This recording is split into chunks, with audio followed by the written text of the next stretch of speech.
Every console has its mascots, but there are some mascots which never became as big as they should have done.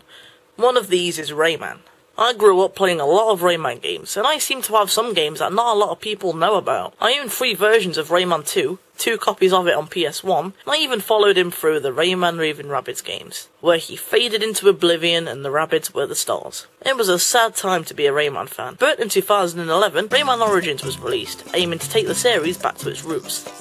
No, it's roots. Yeah, those roots. Needless to say, I picked this up, and here's what I thought. The story of the game isn't exactly Rise of the Planet of the Apes, but it's funny enough. Our heroes are sleeping happily in the Glade of Dreams, but their snoring angers the Darktoons. This makes them all angry and they take over the Glade of Dreams. Rayman and the gang take it upon themselves to save the Glade and kick the Darktoons out. And there, folks, is your plot. It only makes for the opening cutscene and isn't referred to much in other parts of the game. All you gotta remember is, you're good, they're bad, they need saving. In the same vein as the first game, each nymph, once saved, grants you a new ability to use around the levels, such as being able to punch, use the helicopter hair thing that he does, swimming underwater and changing size. You can use these to get to hidden items and collectibles, which are littered throughout every level. Like in a lot of games, you can go back on levels, do time trials and collect Electoons, which are the collectibles of the game. The time trials are pretty damn difficult, and even in World 2, completing each level sent me through a nervous breakdown. The gameplay in Rayman Origins is incredible to look at. It's almost flash animation-y aesthetic, never gets old to look at,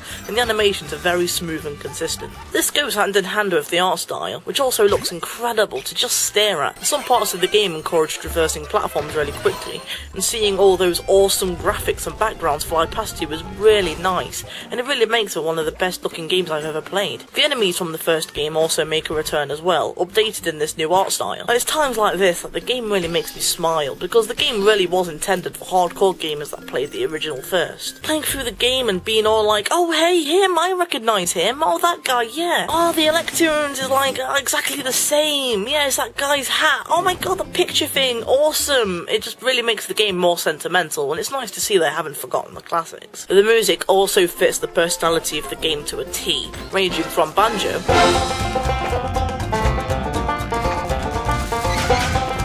to xylophone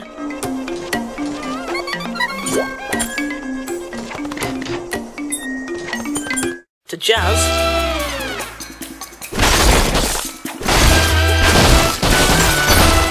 to a cappella.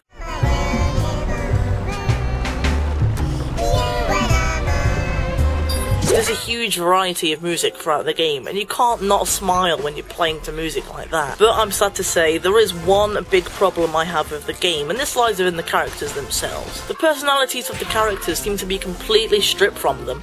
Rayman, the brave, sarcastic hero, now a crazy, happy-go-lucky, personality-less shell. Glowbox, the once timid but loyal friend, who was a little dim at times, but his heart was always in the right place. Now it's like he doesn't have a single brain cell. The characters are still funny, don't get me wrong, but they just aren't what they used to be. Here's hoping that they're more like themselves in future games. Rayman Origins is a great example of a hardcore game.